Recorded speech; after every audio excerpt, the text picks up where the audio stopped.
English became global for a whole variety of reasons.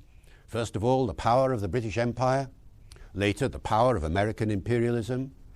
Later, in the 17th century, the power of the Industrial Revolution, which meant that the language of science and technology became English predominantly.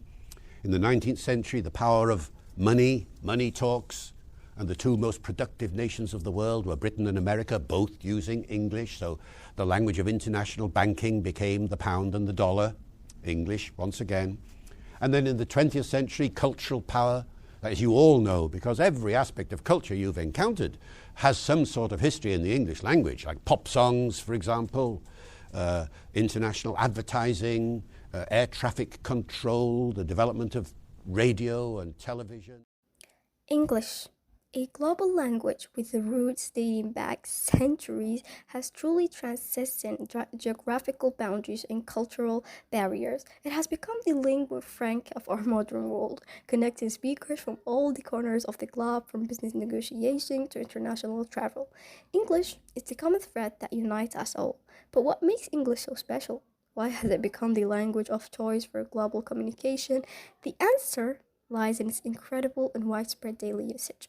On a daily basis, English has become an integral part of our lives. It controls our conversation, our social platforms, and our entertainment industries. From movies and TV shows to music and literature, English has seeped into our everyday experience, making it the language of pop culture. Moreover, English has become the language of science, technology, and innovation. It dominates the realms of research, academia, and technological advancements, shaping the way we make groundbreaking discoveries and share knowledge. But why English? One prominent philosopher who has delved into the topic of English as a global language is David Crystal, born on July 6, 1941 in Lisburn, Northern Ireland. Crystal is a renowned linguistic, an author who has extensively researched and written about language and its role in society. In his book, English as a Global Language, first published in 1997, Crystal explores the rise and spread of English as a global phenomenon. He investigates the historical, social, and cultural factors that has contributed to English becoming the language of the international communication. Crystal's work has been influential in shaping our understanding of the global dominance of English and its impact on linguistic diversity and cultural language. English as a Global Language by David Crystal is a comprehensive exploration of the rise and spread of English as a global phenomenon. In this influential book, Crystal examines the historical, social, and cultural factors that have contributed to the widespread use and dominance of English as an international means of communication. He delves into the reasons behind English becoming the language of choice for various dominants such as business, politics, and academia, and the internet too. The book also explored the consequences of this linguistic globalization, including its impact on linguistic diversity and the potential challenges it poses to other languages. Crystal presents a thought-provoking analysis of the significance and future prospects of English as it continues to shape our rapidly changing world. Searching about this topic and about this for this episode specifically has given me a lot more of a knowledge, more than I've ever thought about. But to be specific, I wasn't actually looking for the answer of why English is a globally used or internationally used language, because we all do know the answer of that, aren't we? But I wasn't also asking why English out of the all 600 or 6,000 language on this planet Earth. But then, you see, when I was searching again about this topic, I've become to run into this person a lot through my research. In every type of platforms that I was looking for, Wikipedia, Google, YouTube, Twitter, everywhere. I saw him even on Reddit, like not his account, but like some other people talking about him, is David Crystal. I did already talk about him and his history and his life and everything. But David Crystal is a very, very famous and known linguistic. and especially about the topic of English being a global language or globally used language. Because in the first place, as I said, I was not even looking for the answer of why English is a globally used language, because we all do know the answer. Because, if we ever search about it, there's one reason, one and only reason of why we do even need a globally used language. Because, every country in every aspect in their daily life use their language. And basically, not every country use the same language. Maybe 2 to 3, maybe 4, maybe 15 countries maybe like share the same language, but not all of them. That's basically insane. So, as a human beings, we do need a language to use to communicate with each other. Like someone from Asia cannot communicate with someone from the very south of Africa if they do not both speak English, which is the hardest part, because those two individuals need to communicate and need to get to know each other outside of their country and outside of their people and outside of their culture. But it's pretty difficult if the both of them these individuals cannot communicate because of language barrier. Okay, and sometimes language barrier cannot be a very big barrier to even say, because both of these individuals can communicate even without using language. How? Let me tell you. They can use hand gestures, maybe drawing, something like that, because that's how human being even used to communicate before the innovation of something called language. Before even language existed, people did communicate, okay? And now we're not even talking about two individuals of speaking two different language or living in two completely different, countries. Now we are talking about people who does not even own a language. People who doesn't know what communicating is in the first place. The very first human being I'm talking about it. Those people, especially in the Egyptian history, if you ever looked at it, used to draw for communication as a communication tool. They used to draw pictures, and that's how they even created the letters that we know today. We cannot say that a language is created out of the absolute nowhere. It has its steps and it has its process of being or coming alive as a language that we know today. So it all started as hand gestures, and then it started to drawing, and then it become letters, and letters become words become structural grammar, and then it became a language. Now, in Professor David Crystal, in one of his, I think it's lecture or interview, I cannot really tell, but you can find it on YouTube. He was talking about the reason why English is a global language, or how to even choose a global language. Because there's a bunch of different language in this planet Earth, and if we do need a global language to communicate with each other, we need to choose one of these or even create a new one, which is impossible.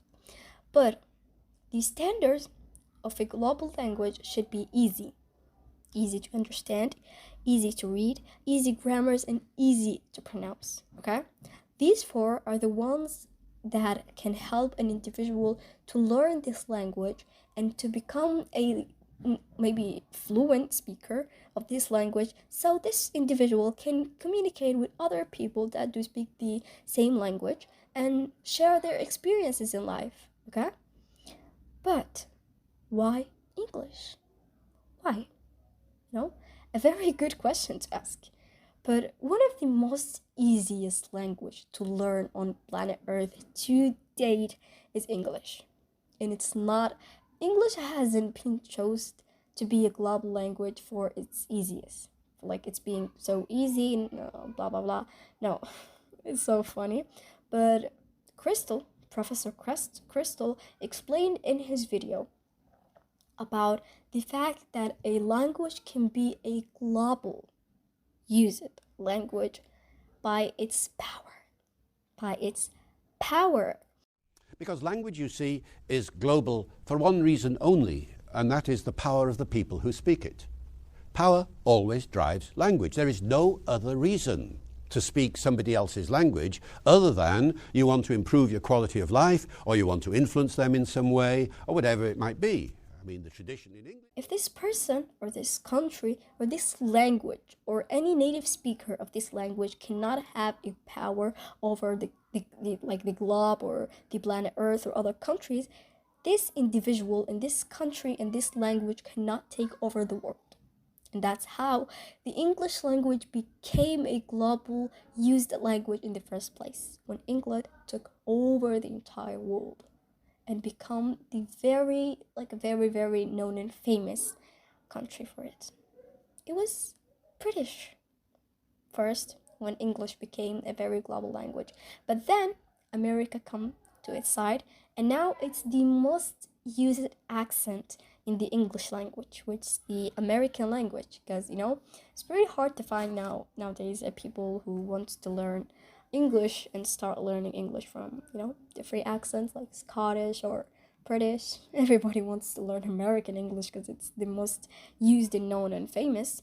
So that's it. Secondly, throughout the whole topic of English being a global language, or this world even needing a global language to communicate, and as I just said, that the power is one of these standards. It was not one of these standards, because English language was not chosen. I said this before, but I'm gonna say it again. English language which was not chosen to be a global language because of its easiest. Okay, I do not believe that English is easy. I by myself took me a long time to learn English, and I believe anybody can learn English, because it became a very much easier nowadays, but it was not back in the day when I was learning it. But what was I saying again? So yeah, I was talking about it was not chosen to be a globally used language and a globally known language because of the language on itself being easy. It was because of the power that the speakers and the native speakers of the language has over the world. Okay, which we basically all do know, because nowadays everything that we want to talk about, whether it can be knowledge, science, everything was and it is in English now until today. But there's a kind of a bit hidden side that we cannot see, or we can do see, but where people are trying their best to hide it on itself. English wasn't at the first place the first globally used language, because we all do know Latin was, and the Greek language especially was the most globally used language before 4 or 3 centuries ago, where the Greek and the Latin took the whole entire world, took over the whole entire planet. If you ever needed to learn something, if you ever needed to buy something in business, circumstances, if you ever needed to communicate with a person, you need to know the Greek language or one of the Latin language to do so. So it was, it was not that easy. But before English, there was Greek. And one thing that you probably do not know at all, and I'm going to let you know, is that before Greek, there was also Arabic. Yeah. There was also Arabic taking over the whole entire world. There's a lot of professors and people who has specialities of those topics before even the Greek came into the world, or before the Greek or the Latin took over the planet Earth. There was Arabic, and most of the things that we do now study at school or learn has very first time became from the Arab people, especially from if you would like to call it al-Asr al-Abbasi, in the era of the Abbasi. Those people are the ones before the Prophet Muhammad sallallahu alaihi wasallam, and right after the Tabi'in and Sahaba, and Tabi'in, Sahaba, Tabi'in, and then after you have the Al-Umayyin, and then you have Al-Abbasiyin, who took over the whole entire world, and especially in Baghdad. Baghdad, it is the capital of Iraq. It's the capital of Iraq, if you would. But Baghdad at that time was the center of knowledge, okay? And that's basically one of the basic knowledge or the basic things that we as a Muslims take or learn in school, wherever. Especially if this is a Muslim country, it does not matter if this country speaks Arabic or not. If it is a Muslim country, you do learn it. Especially in Somalia, we don't speak Arabic, but we do learn about those stuff.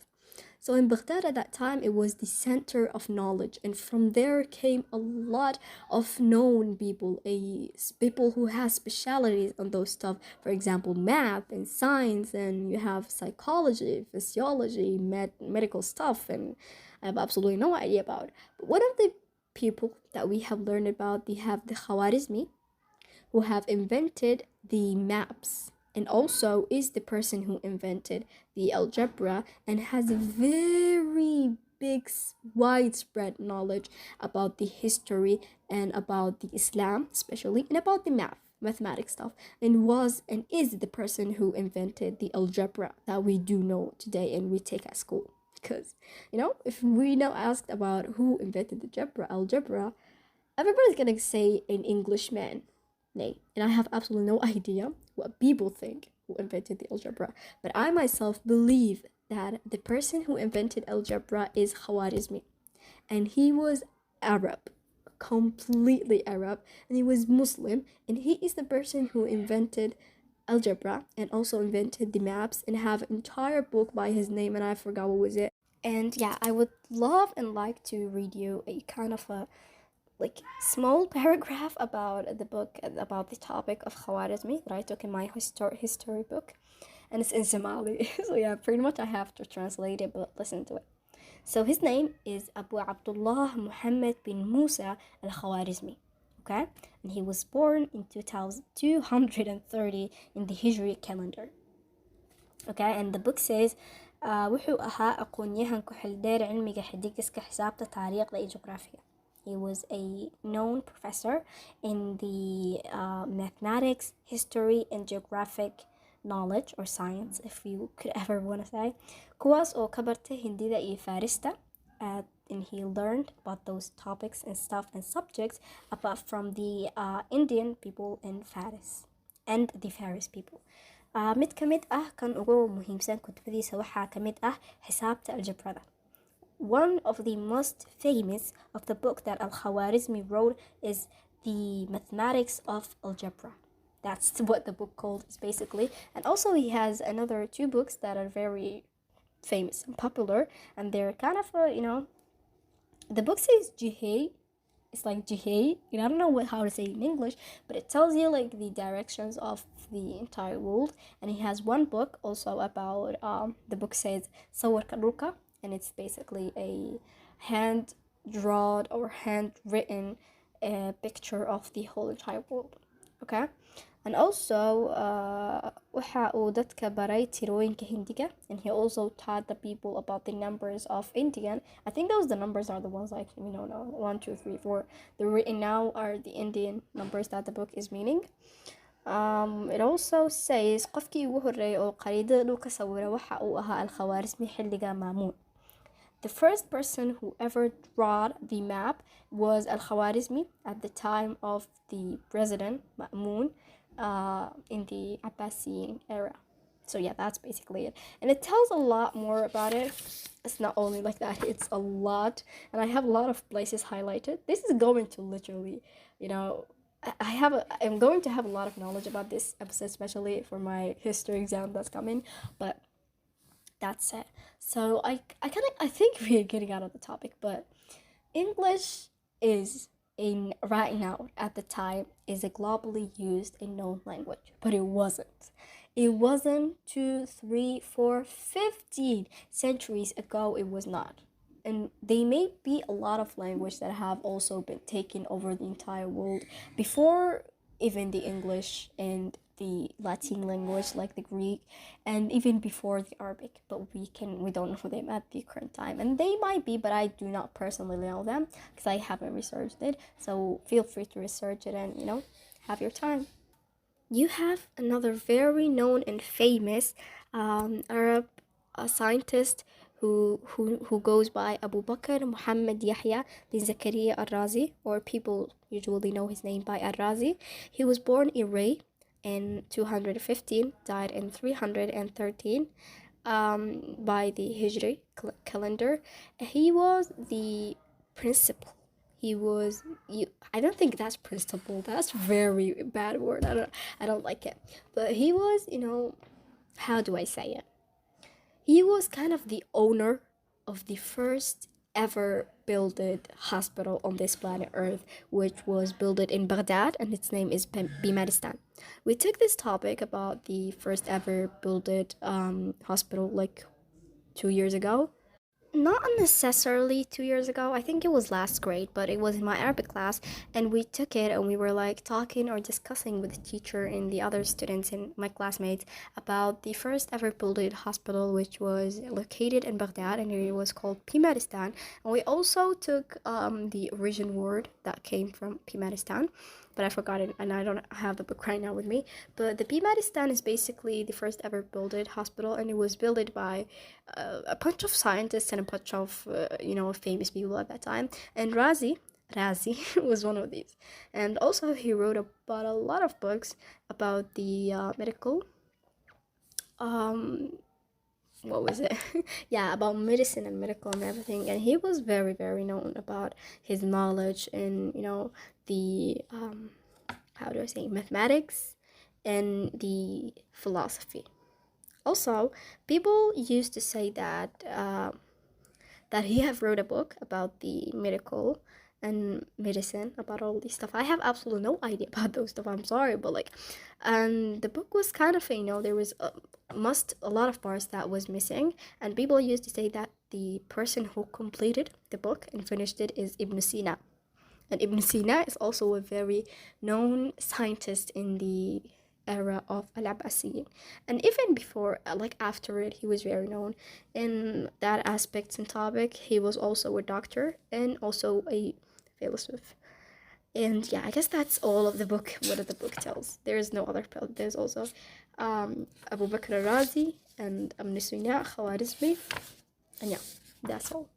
But I'm just letting you know about all these informations and topics because it might be a lot of misunderstanding that not everything has been created by a Latin or a English originated human being, whatever it could be, a man or woman.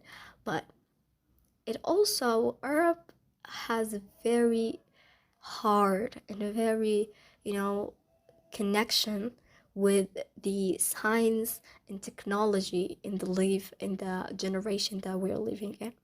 But one thing that makes me always sad that they don't get the recognition, I don't know the word, that they deserve. Which is kind of a sad to think about, because all of these very famous at that time, and those very knowing, and those people who have a very much widespread knowledge could not be recognized and could not be taught in schools about them. And now they're just, some weirdo. I'm sorry. I'm really sorry. Don't sue me. But that's what they are really. Some Englishman, pretending that he invented the algebra mathematics, which was basically really was invented a centuries before him knowing about the algebra thing. So yeah, just to let you know, guys, that Arab has a very, very, very large and widespread connection into the aspects of knowledge and science and technology that we live in this day and generation. And that's it for today's episode. I know I haven't been uploading. I'm really, really sorry. I was kind of busy with school and stuff because I have upcoming exams, so I'm really sorry. And also, I know that the episode is very short comparing to the episode that I usually make 40-30 minutes long, but I'm really sorry. But I am gonna make this up for you guys. Trust me, I have a lot of upcoming videos. Upcoming episodes that is going to you guys are gonna like it. Trust me. I have more than 50 ideas that I've been writing down every single day on my notes. So I just have to research them like kind of more and then start recording and uploading each one of these ideas into an episode that y'all can hear and maybe take knowledge from. And that's it for today's episode. As always, full show notes are available in my blog from different perspective blogspot.com. You can also find them in my website from different perspective bot.hubhover.com. Make sure to check out all the podcast social media. You can find them all linked in my link tree description in my Instagram bio. And that's it. I hope you guys be okay, stay safe, and I'll see you in the next episode. Bye bye.